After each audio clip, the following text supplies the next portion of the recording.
What's going on, guys? You're watching the Shieldbearer of Faith from Saveonemore.life. Go to Saveonemore.life to find out more about trainings that we have coming up. We just posted a Virginia stop, Lynchburg, Virginia, and then a Nashville/Bowling Green area. Both of those classes will be in October. Sign up now.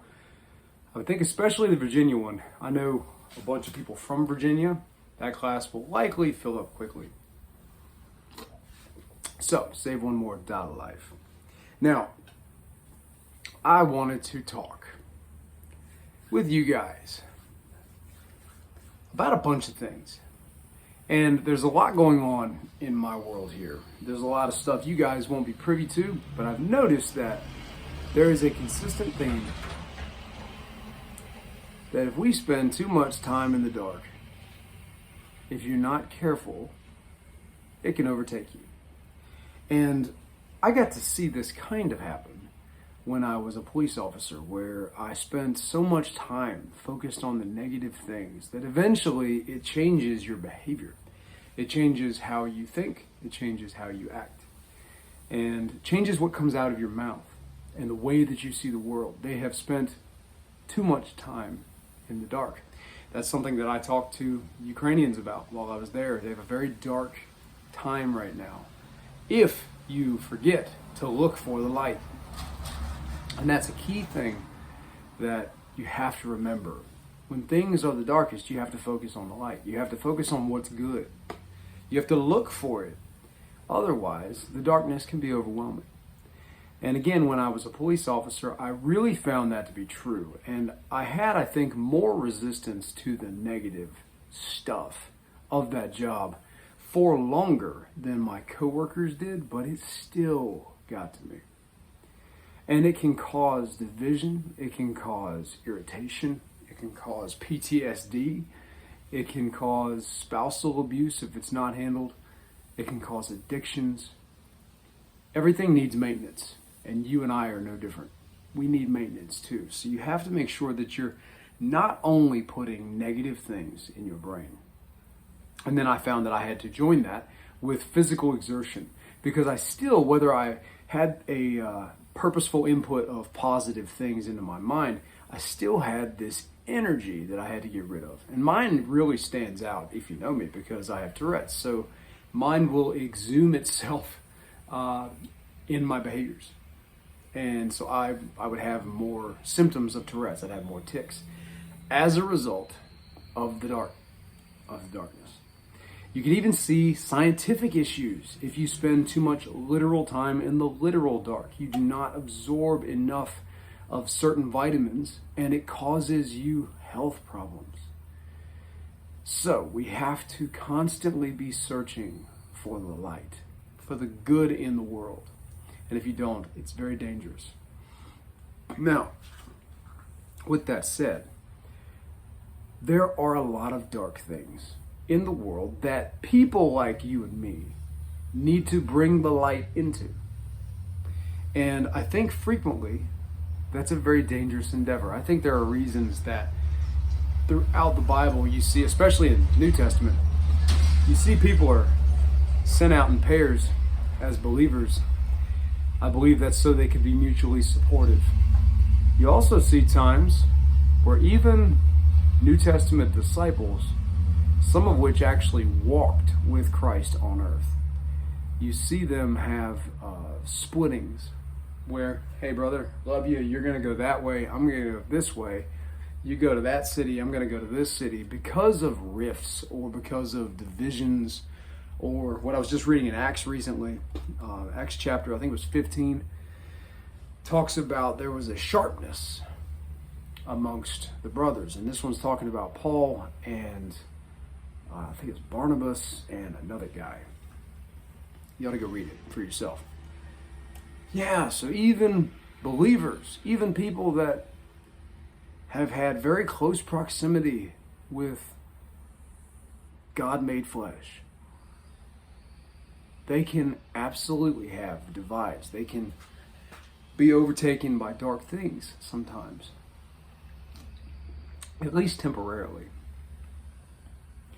And so with some of the things that's going on in my life right now, I've tried for a while to navigate through how do we do good things in dark places. It's not a new venture for me. When I was in Kentucky with Grindstone, we were doing tornado relief there. There were some guys who had never been to a disaster, and so they struggled with the weight of that, the emotional tax that it is, and they ended up presenting issues. About the time that I got there, they were having issues. And guys that I don't see frequently, I don't even know their names, but they were working with us and they were having trouble. Too much time in the dark. Focusing on too much negative. Forgetting the good. I've been to multiple environments that has happened. Overseas, in war zones. Here, disaster zones. Churches. Preparedness groups. Brotherhoods. Places, some of which we don't think would be as susceptible.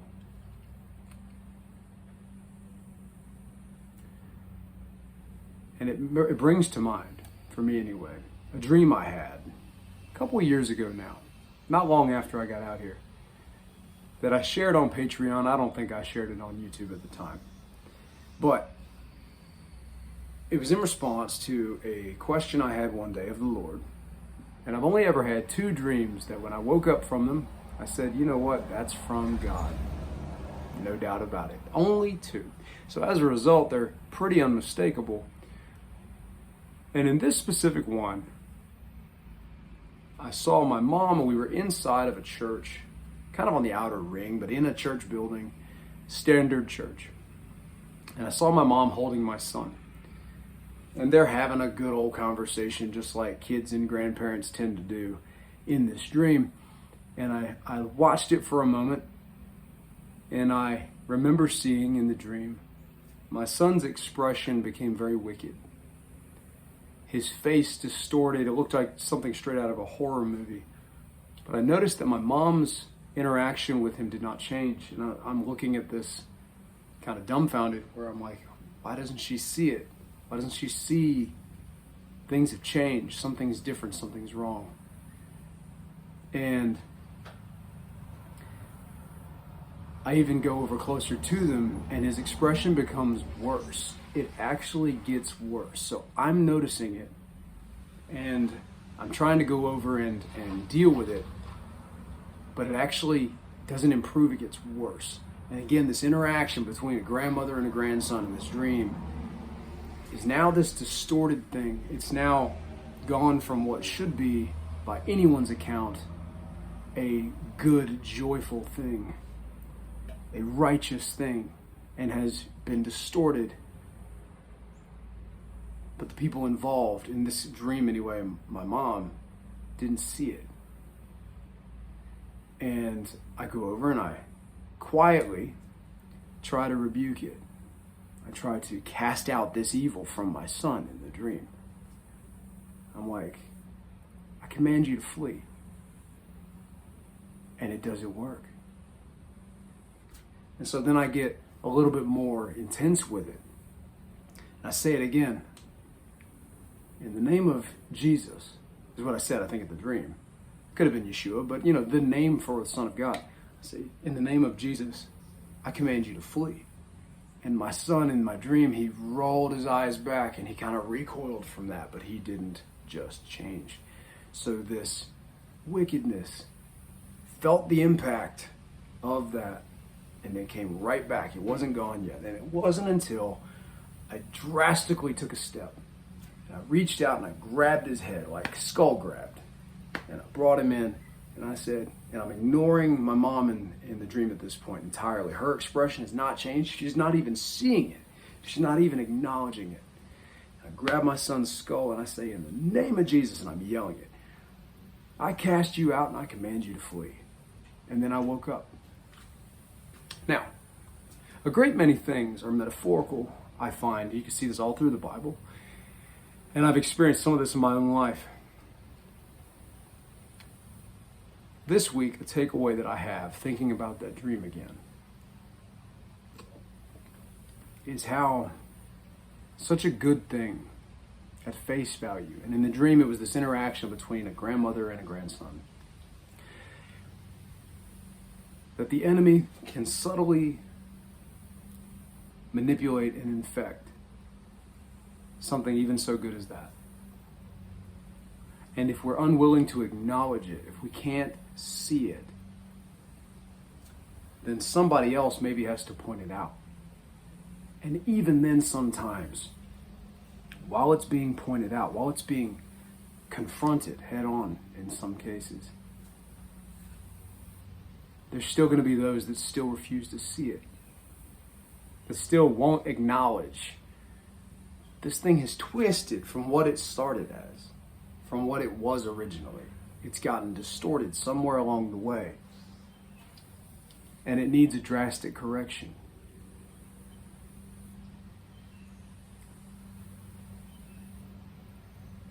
I think it's also interesting, the environment. And at the time when I had this dream, I made this as a specific point, that the environment I don't think was just random if the dream was from the Lord, right? It's all very specific. That it was in a church. It was in a building where believers gather. I think we forget sometimes those environments are not invulnerable if we focus on the wrong things. Because like I said in the beginning of that dream explanation, we weren't even on the inside. We weren't where the worship happens. We were on this outer ring of the church. We weren't where the focus is all on Christ. We were on this perimeter. And the focus wasn't on Christ, it was on my son. Which again should inherently be this great thing. But in that dream, what started as such a pure version of human interaction, human love, got distorted somewhere along the way. And it was only through almost a disregard for the people in that dream that couldn't see it, to bring it to the light and rebuke that wickedness. It had to be done in a way that I bet the bystanders in the dream wouldn't have approved. All that to say, as you get closer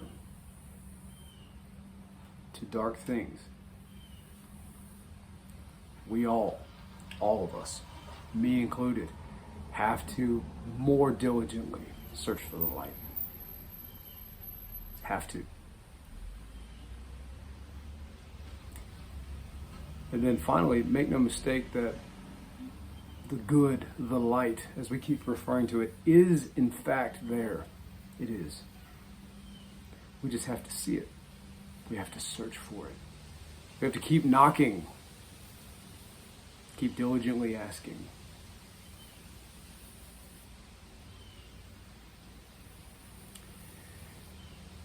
It's funny how that dream occurred to me again today.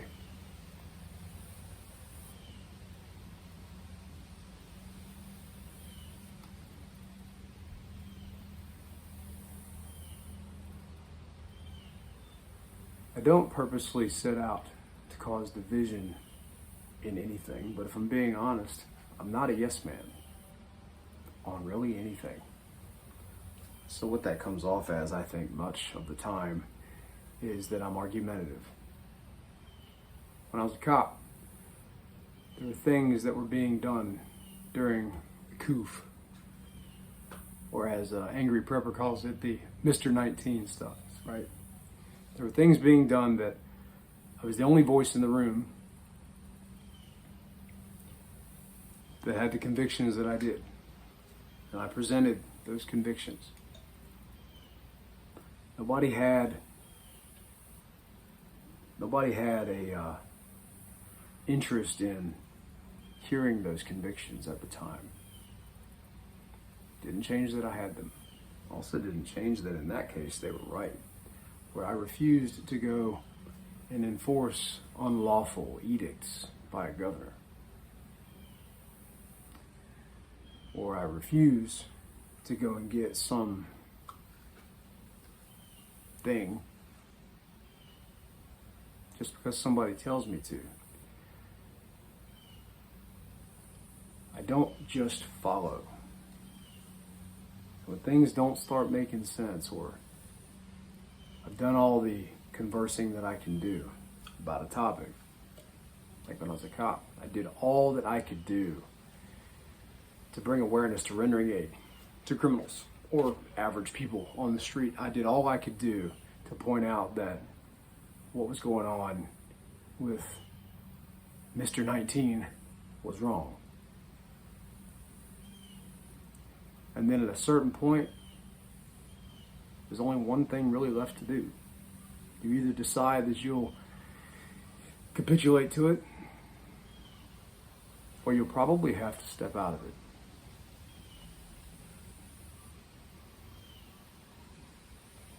Things to think about. There's a time to stand your ground. There's a time to go.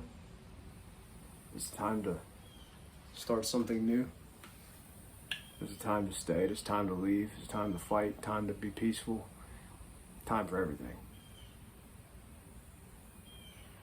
Makes me wonder what time we're at now. Keep looking for that light. Don't focus on the negative. I'm as susceptible to it as anybody. And in my own world, I think I allowed, at various points in my life, I think I allowed too much negative influx to go into my brain, and it started to tilt the scales the wrong direction. Takes you away from that logical thinking, and the only real way to get back on balance with that and have that logical, reasonable mindset again, that proper heart condition, is to reestablish the balance. And it's probably going to take a lot more positive input than negative. So, let that be an encouragement to you.